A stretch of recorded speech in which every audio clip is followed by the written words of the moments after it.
Hello friends, मैं हूं advocate Nitish Banka. आप हैं मेरे YouTube channel let's speak legal में। आज मैं आपके सामने एक बहुत ही बेहतरीन वीडियो प्रस्तुत करने जा रहा हूं जिसमें मैं आपको ये बताने जा रहा हूं कि कोर्ट जो है मेंटेनेंस केसेस में स्टैंडर्ड ऑफ लिविंग कैसे जो है असेस करता है, मेजर करता है और उसके बेसिस पे कैसे जो है मेंटेनेंस बनती है।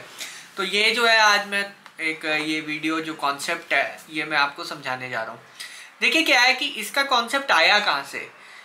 इसका कॉन्सेप्ट जो है अभी जो है रिसेंट जजमेंट है रजनीश वर्सेस नेहा की, उसमें जो है बहुत अच्छी तरह जो है इलेबोरेट किया हुआ है। अभी जो है मैंने एक इस पे आर्टिकल भी लिखा है, आप जो है डिस्क्रिप्शन में जाके आर्टिकल का लिंक क्लिक कर सकते हैं और ये आर्टिकल पढ़ सकते हैं स्टैंडर्ड ऑफ लिविंग का। तो अभी जो है मैं आपको ब्रीफ में बता देता हूँ कि क्या है ये स्टैंडर्ड ऑफ लिविंग। देखिए मेंटेनेंस केसेस में क्या होता है कि स्टैंडर्ड ऑफ लिविंग जो है वो एक क्राइटेरिया होता है जिसके बेसिस पे जो है मेंटेनेंस जो है फिक्स होती है। अब स्टैंडर्ड ऑफ लिविंग यानी आपका जो है किस स्तर पे जो है आप अभी अपना जो है डे टू डे जो लाइफ है वो व्यतीत कर रहे हो। अब देखिए सोसाइटी में अलग अलग टाइप के लोग होते हैं, सबका जो है स्टैंडर्ड अलग होता है। कई जो है मर्सिडीज में घूमते हैं, कई BMW में, कई मारुति 800 में भी घूमते हैं, कई स्विफ्ट में भी गाड़ी चलाते हैं, कई जो है बिल्कुल रूरल एरिया में रहते हैं, कई जो है बिल्कुल अर्बन एरिया में भी काफ़ी पॉश लोकेलिटी में रहते हैं, कई जो है बिल्कुल लोअर स्ट्रेटा में रहते हैं, लेबर क्लास हो गई। तो वहाँ पे जो है अलग अलग लोगों का अलग अलग हिसाब किताब है रहने का, और जाहिर है कि वहाँ पे जो है इनकम भी अलग अलग होगी, क्योंकि अगर आप एक पॉश इलाके में रह रहे हो तो ऑब्वियसली आपकी जो इनकम है वो काफ़ी होगी, और अगर आप जो है बिल्कुल रूरल बैकग्राउंड से हो या बिल्कुल लेबर क्लास से हो तो आपकी जो इनकम है वो अलग होगी। तो वहाँ पे जो है स्टैंडर्ड ऑफ लिविंग का जो है कॉन्सेप्ट आया। अब स्टैंडर्ड ऑफ लिविंग का जो कॉन्सेप्ट है कोर्ट में कैसे रखा जाता है वो मैं अभी आपको बता रहा हूँ।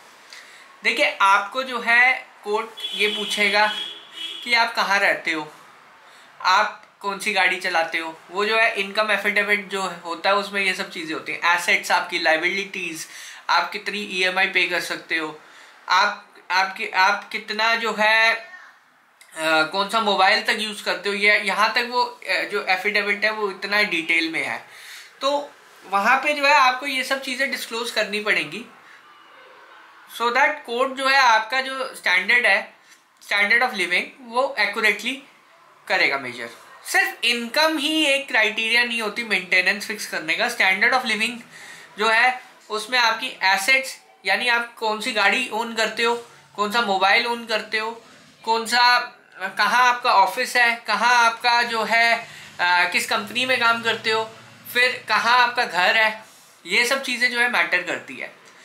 अब सैलरी क्लास जो है इंडिविजुअल, उसके लिए तो बहुत इजी है स्टैंडर्ड ऑफ लिविंग असेस करना। बाकी जो लेबर क्लास होती है या फिर जो सुपर रिच क्लास होती है उनके लिए जो स्टैंडर्ड ऑफ लिविंग असेस करना, जिनका फैमिली बिजनेस है उनके लिए बहुत मुश्किल हो जाता है। अब क्या होता है कि जिनका फैमिली बिजनेस होता है उनका जो इनकम है वो ऑब्वियसली जो है वो कम दिखाते हैं अपनी ITR में, और बहुत सारे रीज़न होते हैं वो क्यों कम दिखाते हैं। एक तो टैक्स से बचने के लिए, और इवन जो है अब मेंटेनेंस ज़्यादा ना बंधे इसलिए जो है वो कम जो है इनकम दिखाते हैं अपने इनकम एफिडेविट में, और इवन जो ITR है वो भी कम की भरते हैं, बैलेंस भी कुछ नहीं रखते, उनके पास ज़्यादातर कैश रहता है। तो वहाँ पे जो है एक प्रॉब्लम ये आती है जब फैमिली कंट्रोल्ड बिजनेस होता है तो उसमें जो बेटा होता है वो एक तरीके से डमी होता है। डमी मतलब वो बस काम कर रहा है, नाम के लिए काम कर रहा है, उसकी जो भी खर्चा है वो उसके फादर उठा रहे होते हैं, मदर उठा रही होती है, फादर मदर जो है उनके नाम पे सब कुछ होता है। तो वहाँ पे जो है स्टैंडर्ड ऑफ लिविंग तो हाई कोर्ट असेस करेगा, क्योंकि वो लोग जो है जिस एरिया में रहते हैं वो बहुत पॉश एरिया है और जो लोकेलिटी है वो काफ़ी हाई स्टेटस लोकेलिटी है।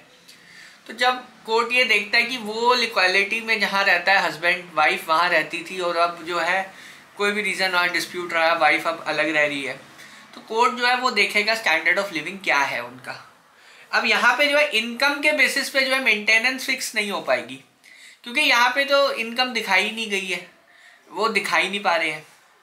अब मैं एक एग्जांपल देता हूँ। एक केस हुआ था, उसमें हस्बैंड जो है उसने दिखाया कि वो मात्र 6,000 रुपये कमाता है, बट वो रहता बहुत अच्छी लोकेलिटी में था, बहुत ही पॉश लोकेलिटी, और वहाँ पे जो है काफ़ी हाई इनकम वाले लोग ही रह पाते हैं। और दूसरा चीज़ ये थी कि उसका जो था फैमिली बिजनेस था एक तरीके से, तो अकाउंट में तो उसके 6,000 रुपये ही आ रहे थे, और वाइफ ने कुछ जो है उसकी इन्वेस्टमेंट्स जो है दिखा दी कोर्ट को। तो वहाँ पे क्या हुआ, कोर्ट ने ये कहा कि आप जो है इनकम कंसील कर रहे हो कोर्ट के सामने, आप जो है ट्रू इनकम नहीं ला रहे हो, इसलिए मुझे आपका जो स्टैंडर्ड ऑफ लिविंग है वो गैस करना पड़ेगा, क्योंकि आप खुद जो है क्लीन हैंड से नहीं आए हो।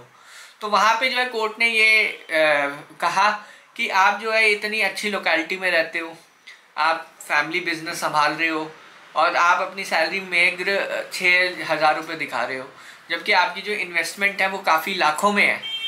तो ऑब्वियसली आपने जो है ट्रू फैक्ट्स कोर्ट के सामने नहीं रखे, इसलिए हम गैस वर्क ये मान रहे हैं कि आप जो है कम से कम 1 से 2 लाख रुपए महीना कमाते होंगे। तो उस हिसाब से जो है मेंटेनेंस बांध दी गई थी उस केस में। फिर कई केसेस ऐसे होते हैं जिसमें जो है इनकम जो है वो कम शो करते हैं, कंसील करते हैं, वो जो है पूरी इनकम नहीं दिखाते, बल्कि जब और वो ये कहते हैं कि हम जो है ईएमआई पे कर रहे हैं जी, हम गाड़ी की ईएमआई पे कर रहे हैं, हम फ्लैट्स की ईएमआई पे कर रहे हैं। अब कई लोग ये ज़्यादा से ज़्यादा जितना हो सके वो दिखा देते हैं, ठीक है। अब उसमें प्रॉब्लम क्या आती है, गाड़ी ओन करना या आपकी प्रॉपर्टी ओन करना वो एक स्टैंडर्ड ऑफ लिविंग का प्रूफ है, वो आपकी लाइबिलिटीज़ में नहीं काउंट होगा, है तो आपकी लाइबिलिटी, बट वो आप ये डिफेंस नहीं ले सकते कि जनाब मुझे तो गाड़ी की ईएमआई देनी है, मुझे तो ये फ्लैट खरीदा उसकी ईएमआई देनी है। तो वहाँ पे जो है जानबूझ के अगर आप अपनी लाइबिलिटीज़ बढ़ा रहे हो, तो कोर्ट वो स्टैंडर्ड ऑफ लिविंग की आर्ग्यूमेंट से अगर हम देखें तो वो आपका एक स्टैंडर्ड दिखा रहा है। जब वो आपका एक स्टैंडर्ड दिखा रहा है कि आप एक फ्लैट ओन कर सकते हो, गाड़ी ओन कर सकते हो, तो वाइफ को मेंटेन आप कर सकते हो, तो यहाँ पे एक स्टैंडर्ड ऑफ लिविंग की असेसमेंट ऐसे होगी। फिर कई केसेस होते हैं जिसमें जो है आप लाइबिलिटीज़ ऐसे दिखाते हो कि मेरे बूढ़े माँ बाप हैं, उनको जो है मुझे 20 या 30,000 रुपये महीना देना पड़ेगा, और इसलिए जो मेरी इनकम है वो और कम हो गई है। तो वहाँ पे कोर्ट ये कहेगा कि जब आप 30,000 रुपये माँ बाप को दे रहे हो तो 30,000 रुपये वाइफ और बच्चे को भी दे सकते हो।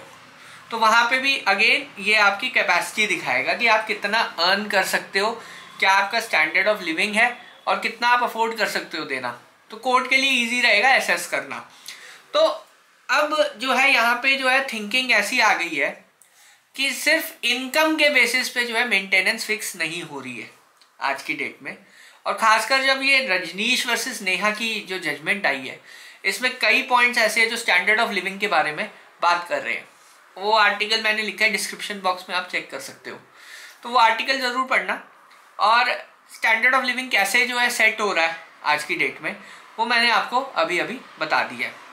तो जो कोर्ट है वो स्टैंडर्ड ऑफ लिविंग के हिसाब से आपकी इनकम असेस करेगा। आप जो दिखाओगे और आपका स्टैंडर्ड अगर अलग है, दूसरे पार्टी ने आर्ग्यू कर दिया कि आपका स्टैंडर्ड अलग है, बट आप जो है 6,000 रुपये नहीं कमा रहे या 10,000 रुपये नहीं कमा सकते, क्योंकि जो आपका स्टैंडर्ड है, आप गाड़ी मर्सिडीज चला रहे हो, या आप गाड़ी बहुत अच्छी वाली चला रहे हो, होंडा सिविक चला रहे हो, या पहले चलाते थे, अब जानबूझ के आपने जो है छोटी गाड़ी ले ली है, तो वहाँ पे जो है कोर्ट यही मानेगा कि जब आपके पास कैपेसिटी है तो मतलब आप वो स्टैंडर्ड मेंटेन करते थे, तो अभी भी आपको वो स्टैंडर्ड मेंटेन करना ज़रूरी है। तो उस हिसाब से जो है मेंटेनेंस आपकी फिक्स होगी। कोर्ट ये नहीं कहेगा कि अगर आप सपोज एक अच्छे इलाके में रह रहे हो और अच्छा आप कमा नहीं रहे हो, तो कोर्ट ये नहीं देखेगा। कोर्ट जो है वो देखेगा कि आप अच्छे इलाके में रह रहे हो तो आपकी इनकम इतनी होगी, तभी आप वहाँ रहना अफोर्ड कर रहे हो, तो उस हिसाब से जो है मेंटेनेंस फिक्स होगी। तो होप आपको ये जो है डिस्कशन जो है समझ आई होगी, स्टैंडर्ड ऑफ लिविंग क्या होता है, कैसे कोर्ट जो है फिक्स करता है। बहरहाल वीडियो देखने के लिए बहुत बहुत धन्यवाद। अगर आपको ये वीडियो पसंद आया तो प्लीज़ लाइक कीजिए, चैनल को मेरे सब्सक्राइब कीजिए, और एक टेलीग्राम ग्रुप जो है वो मैंने करा है, उसका भी लिंक इस वीडियो की डिस्क्रिप्शन बॉक्स में है, वो आप चेक करिए, उसे ज्वाइन कीजिए। धन्यवाद। Thank you very much.